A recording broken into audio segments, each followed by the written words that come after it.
Die ontslape Suid-Afrikaanse kunstenaar Adrian Boshoff is maar een van vele wie se skilderye gekopieer word.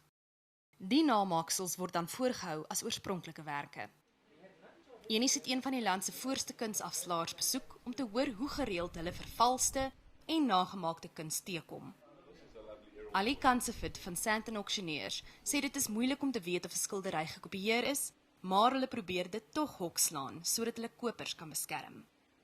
Well, I mean, we've got art experts who examine the art before it goes up on auction. For example, if I'm not too certain about a work, I would send it somewhere to be authenticated before it goes up on auction. But there's been plenty fakes that have come into this auction house. Yeah. Volgens Kansefit kan goeie beleggingskuns se waarde maklik binne 5 jaar met tussen 30 en 40% groei. Maar as daar te veel vervalste of nagemaakte kuns in die mark is, daal die oorspronklike werke se waarde ook. Dit het glo met nog 'n beroemde Suid-Afrikaanse kunstenaar, Vader Klaarhout se werk ook gebeur. Well, the A4 mixed medias were ranging anything between, say, 8 to 15,000.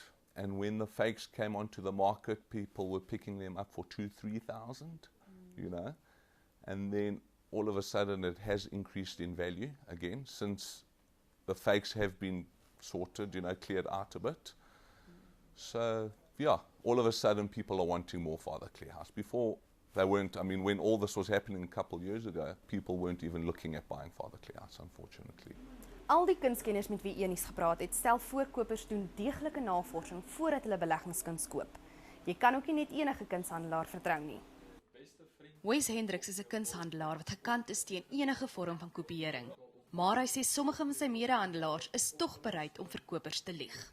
Ongelukkig is meeste van die kunshandelaars nie opgelei genoeg nie, en ook weer eens, hulle is net soos die kunstenaars wat kopieer, hulle is ook self te lui om te gaan ondersoek doen. So as handelaar sien ons by John West Art Galleries dat dit ons plig is om die publiek te leer. Maar dis nie aldag maklik nie. Ons verkoop nie kopieerwerk nie, alhoewel daar 'n groot aanvraag is vir kopieerwerk. Maar ons probeer integriteit bou as 'n kunsgalery om oorspronklike werk te ondersteun. Hendricks sê hy het verskeie skilderye aangekoop wat hy nou nie van die hand kan sit nie, omdat dit deur kunstenaars geskilder is wat ander se werk namaak.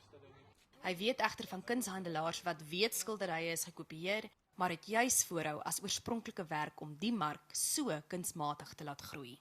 'n Kunstenaar wat kopieer, Adrian Boshoff kopieer, sal in sy beginfases 10, 15, 20, 30, 40, 50,000 kry vir 'n skildery, selfs 100,000 kry vir 'n skildery.